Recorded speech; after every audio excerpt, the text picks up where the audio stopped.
3, 2, 1. You ready?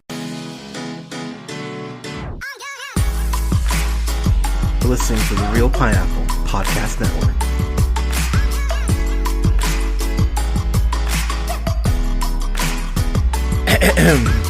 Good evening, everybody. Thank you so much for listening. This is the Real Pineapple. This is your humble host Toner here.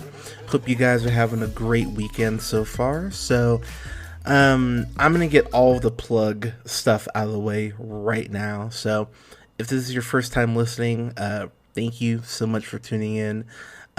We are, if you like what you hear, go ahead, like, share, and subscribe. You can find us on SoundCloud, Apple and Google Podcasts, Podbean, Stitcher Radio, Spotify, and iCloud. Not iCloud, iHeart, and Stitcher Radio. And you can go ahead and like us on Facebook at The Real Pineapple. And you can follow yours truly on the Twitter at JHunterRealPineapple.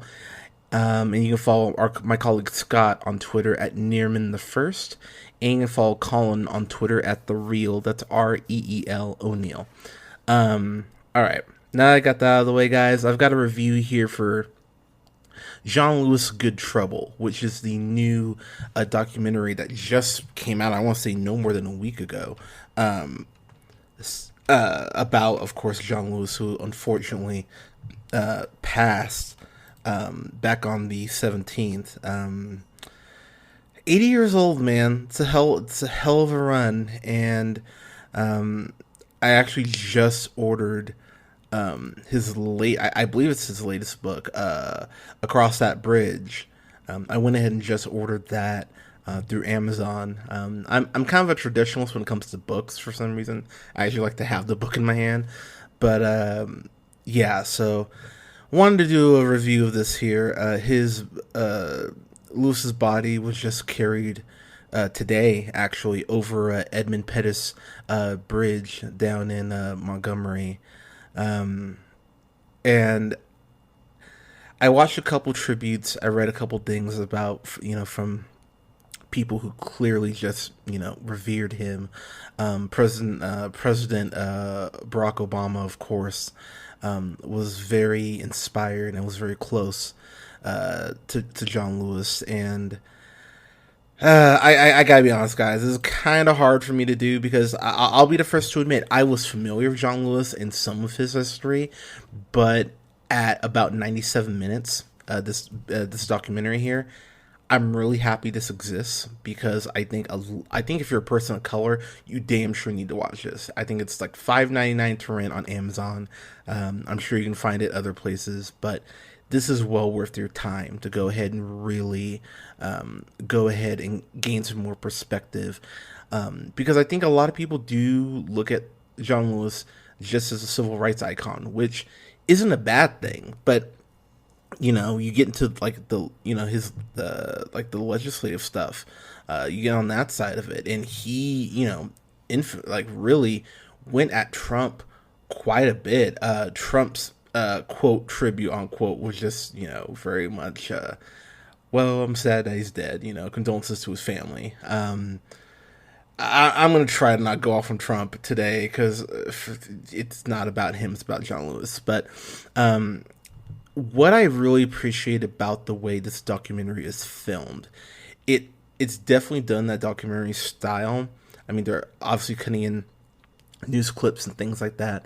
What I appreciate is that they showed clips to John, like him walking with MLK Jr. and things like that, footage that he hadn't seen before, and I really appreciated that in particular. It seemed like he was like all of his reactions were very genuine, which I really thought, okay, this is really just making me love this more. The documentary really opens up with him, kind of what's become his life mantra. When you see something wrong, speak up, speak out, and get what I call in good trouble, necessary trouble. And I love that. And a couple people, including President Clinton, Nancy Pelosi, the amount of people they have in here is really impressive as far as for this documentary. They did a great job of getting a very wide range of people. The thing that I really love about this documentary is that obviously people are saying glowing things about him. I mean, why wouldn't they be?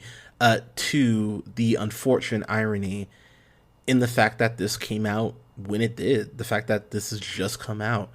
I appreciate that because, we're 100 days as of this recording. I'm recording this on Sunday the 26th. So, assuming you guys hear it, this week or whatever, we're going to be under 100 days until the election. And I can't stress this enough. I know some people are going to have different opinions, and that's completely fine.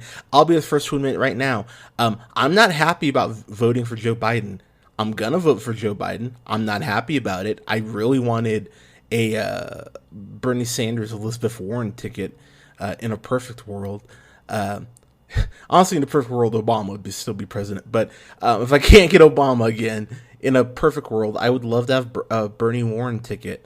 Unfortunately, it didn't happen because the Democrats screwed it up again by screwing over Bernie, and so we got Biden. And again, I'm not happy about Biden, but damn it, he's better than the guy we currently have. But Lewis dying from pancreatic cancer, to do so much in 80 years, I think that's the part that really got me hyped and really made me feel so proud as a person of color. And again, if you're a person of color, you need to watch this. So, they talk about the just the hoops he had to jump through, going through everything with Martin Luther King Jr., which I didn't realize how close their connection was. Like I said, I knew that they'd march together, but the thing that really surprised me is that that John Lewis has been arrested 40 times, which I was like, that's insane. And he got arrested another 5 times when he got to Congress. And I believe they said he was a member of Congress for 33 years, which, oh my God, it's insane to think about that he was a member of Congress for that long. The thing that really the documentary does a very good job at doing is that a lot of this, a good amount of this, and I think they do a very good job of split.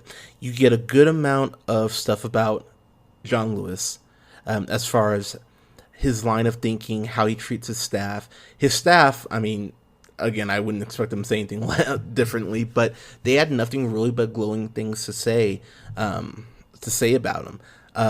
They do a very good job of connecting Selma and why him and MLK Jr. marched together and all those people marched with them to really where we're at now. Because we look at the voter registration act and how the Supreme Court back in 2013 went ahead and really stuck a dagger in it, and it, they talk about in the documentary how I believe it's like 1,000 voting places have closed since 2013, and that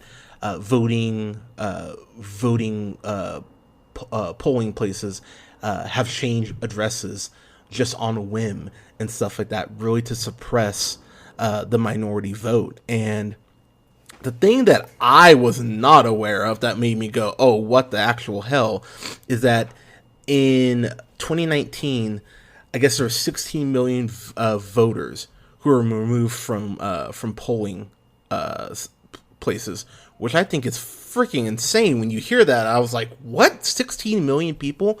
I mean, you think about how many votes that is, and hell, if even it's really mind-boggling when you think about it. Thinking back on this documentary, it's and this is so random, but stick with me. It really takes me back to something like Remember the Titans, when you think about how bad things were, taking place in the movie with, the segregated schools just happening, but still having people of color getting the cold shoulder. This film does such a good job of talking about the fact that, hey, black people had to go through a lot of shit to go ahead and even get the right to vote, and so for it to be really in many ways taken back from us. And you think about all the work that John Lewis did, it really just kind of makes you go, huh, this is what, like, some things never change, unfortunately. And the documentary does a really great job of portraying the hope that John Lewis has for his country. I don't have the Obama quote here in front of me. Actually, I apologize. I do have it here. Obama flat out said that I was only there, obviously talking about the presidency, because of the sacrifices he made. And you think about, they talk about the fact that John Lewis got hit in the back of the head, probably got a concussion.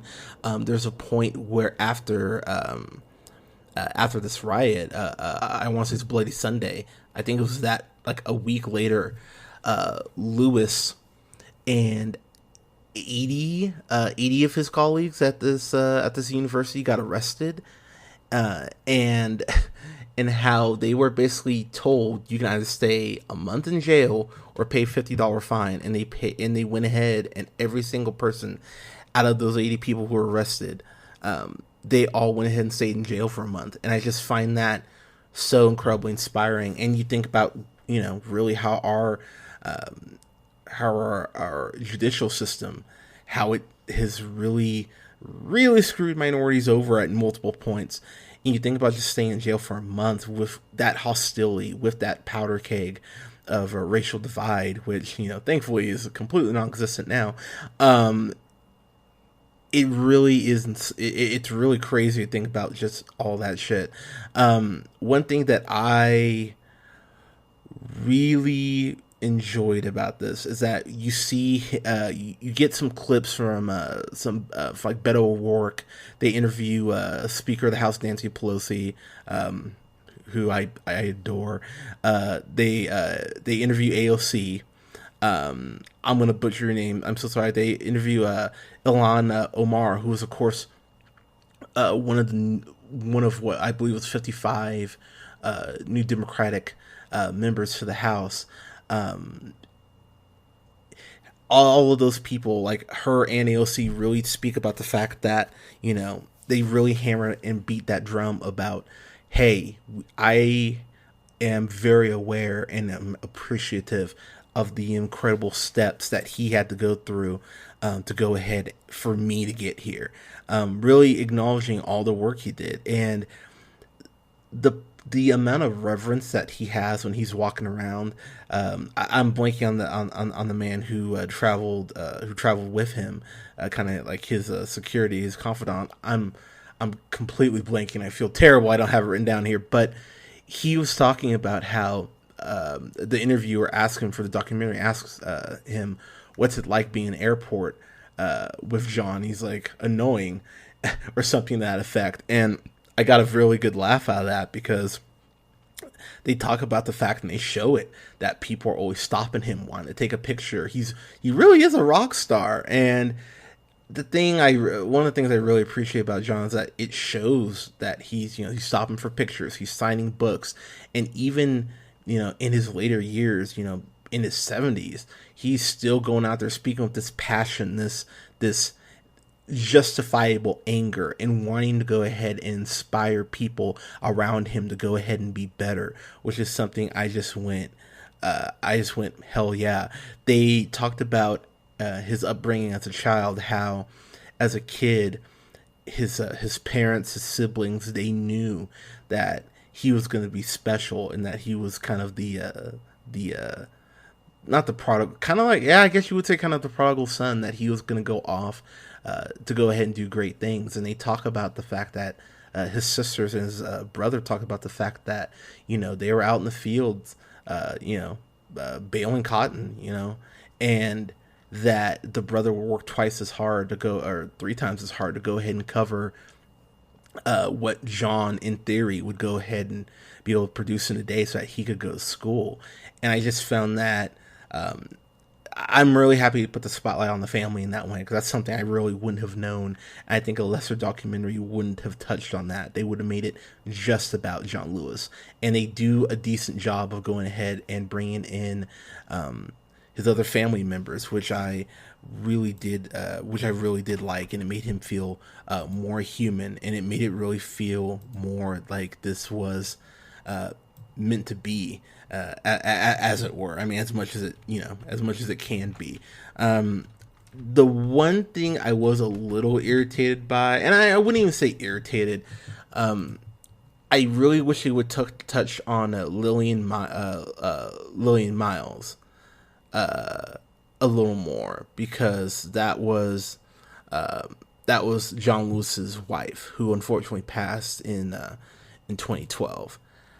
I would have liked to get a little bit more from them, and just as a couple, just looking at pictures of them online, they're really sweet, and they just seemed adorable. And the little glimpse of that you do get, the documentary does talk about the fact that, they were very close and how they're introduced to each other. I thought it was incredibly freaking sweet. The other thing I love about John is that his constituents, the people that he worked with, he had genuine respect for everyone. There's a point where he's talking to Beto O'Rourke, who I'm a fan of. He goes up, shakes his hand, gives him a hug, and really speaks to the power of what he thinks Beto can go ahead and do. And that made me so incredibly happy to see him so excited. They show him watching, I want to say CNN or some other news network, when he's watching the election results from when the Democrats went ahead and got control of the House last year. And you see him jumping up and down. He's like high-fiving the people in his in the room with him, and it's really sweet to see him just as excited, about this as I'm sure he would have been, 15, 20 years ago, in his earlier years. I just thought that was incredibly sweet. They interviewed Michael Collins, who's the chief of staff. So they had, I'm blanking on the date, I don't have it written here, but Michael Collins talks about the fact that John was supposed to go to the reauthorization of the Voting Rights Act. I want to say it was 2003, something like that. Don't hold me to that, but I believe it was at that point. And unfortunately, Michael's father passed, and he talks about how close him and John were, and just to show how close they were, John went ahead and didn't go to the reauthorization of the Voting Rights Act. He went ahead and went with Michael to his father's funeral. He was right there by his side. And that was something that made me get really choked up. I went, son of a bitch, man. Like yes, government is important, but at the end of the day, there is no government without people. And for him to be there for clearly his friend in that way was something that I just went, okay, that's really impressive. What I just found kind of mind-boggling, and there's a couple points for me with that in the documentary, is that John wrote MLK Jr. He wrote him a letter when he was 17. He wanted to go to Troy University, and Dr. King went ahead and sent him a bus ticket round trip so he could go ahead and come down and meet him. And that's how John got into civil rights work. And I found that that origin story, as it were, I found that so incredibly cool. It's like, wow, really? I did not know that. That was something that was kind of it was kind of similar when you find out that Chadwick Boseman got his theater classes paid for by Denzel. It's like, oh, that's crazy. One of the quotes for me, and they had this brother, Henry Louis Gates Jr.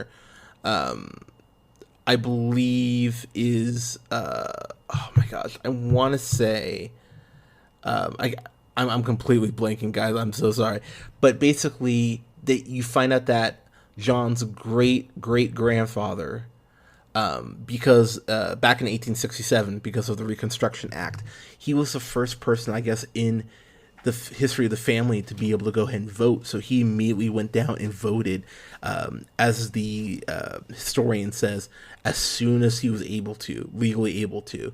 And then, of course, John is over here, marching for right to black people to vote. And John has this quote where he just says, "I guess it's in my blood." I'm paraphrasing a little bit, but that was something that I just went, wow, that's incredibly powerful.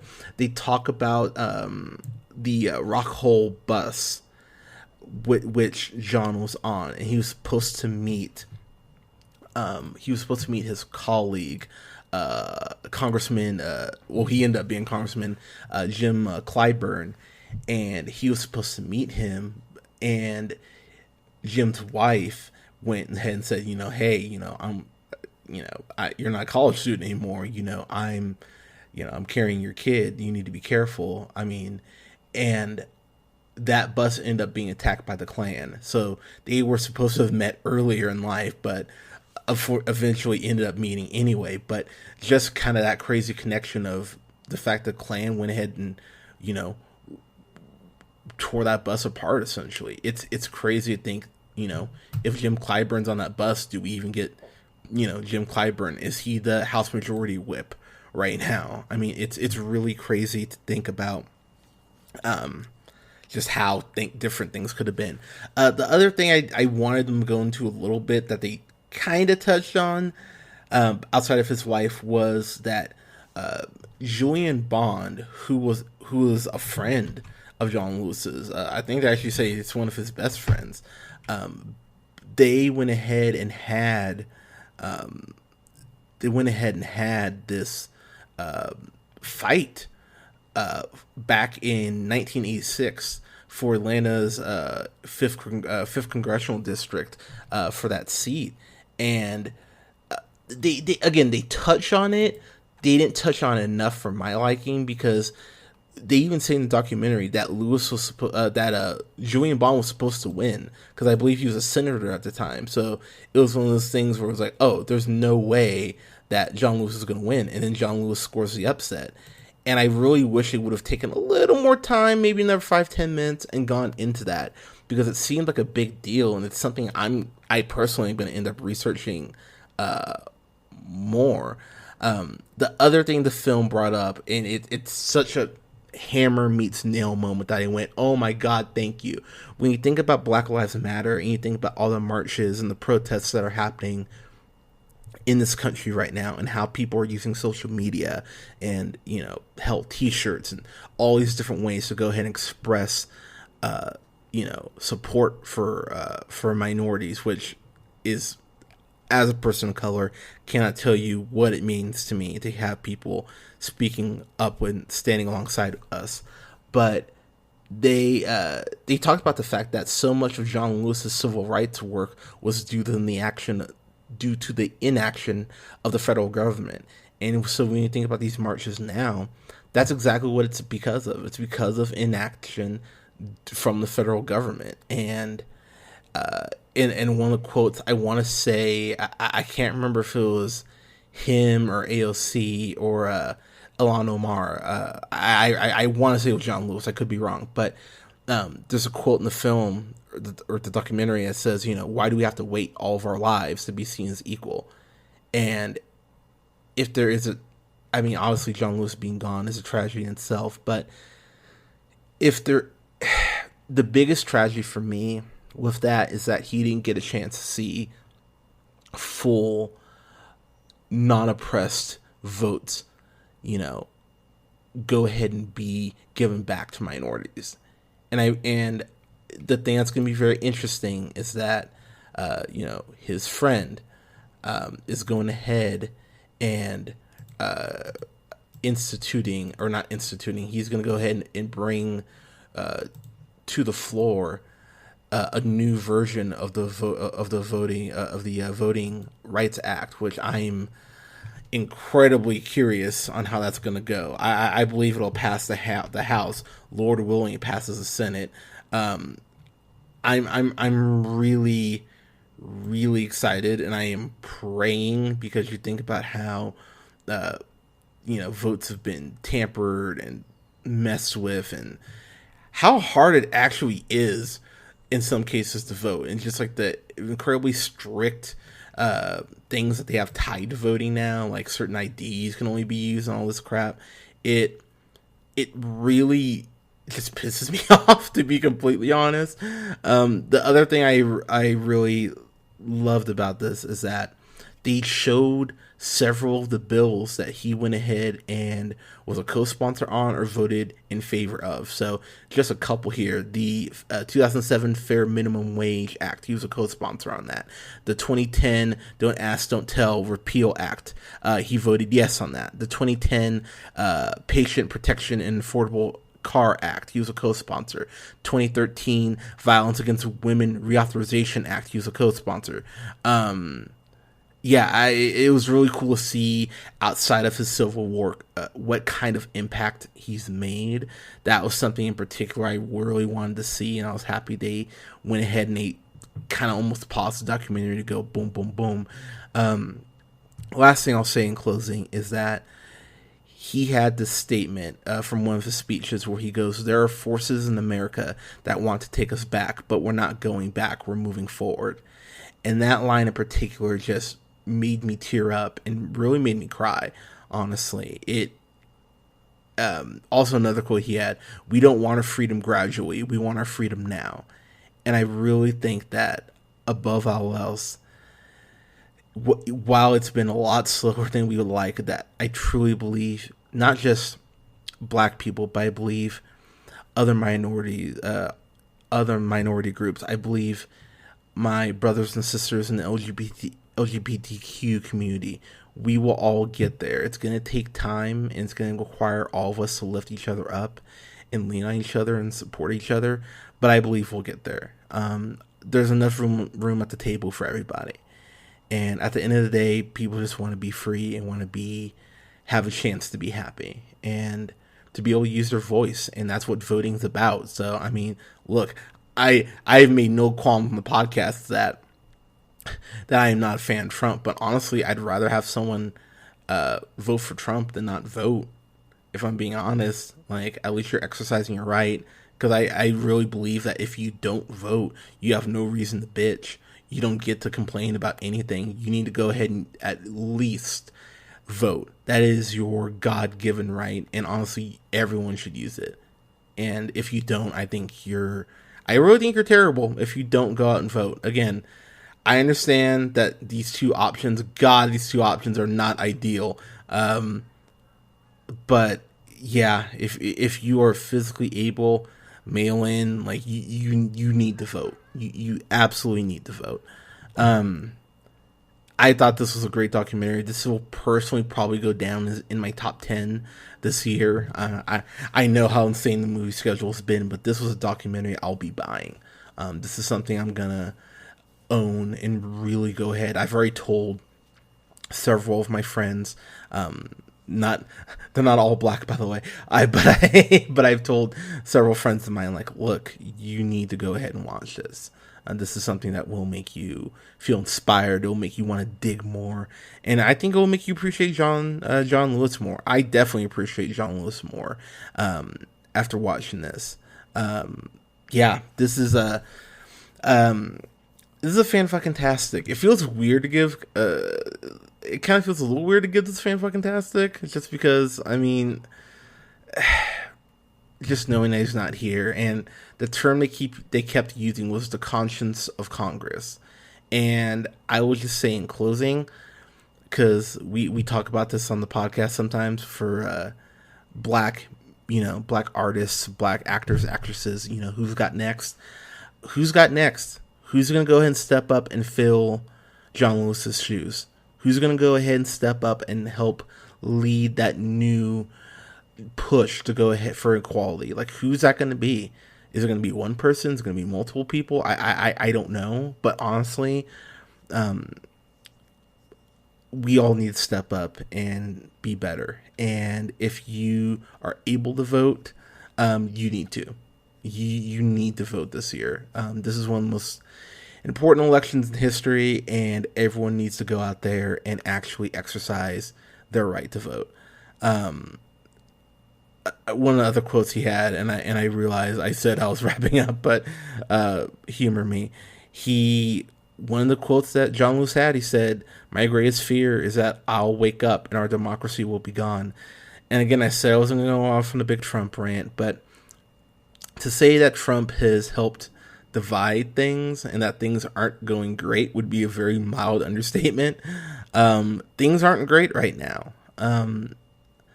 COVID's getting out of control, and I understand people are scared. Wear a mask, by the way, but I don't believe that I'm going to wake up one day and that democracy will be gone. I understand democracy feels like it's almost on its last legs right now, the way Trump is clubbing it like a baby seal, but I truly do believe things will get better. Even if we have to live through another 4 years of Trump, things will get better. Continue to educate yourself, and we'll all get there. But yeah, that's guys, girls, everyone, please watch this documentary. It is well worth your time. As I mentioned, it's on Amazon. I think you can get it for pretty cheap, just to rent. Like I said, I personally am going to buy this because it's something I want to own. But John Lewis, thank you for everything that you did, sir, and rest in peace.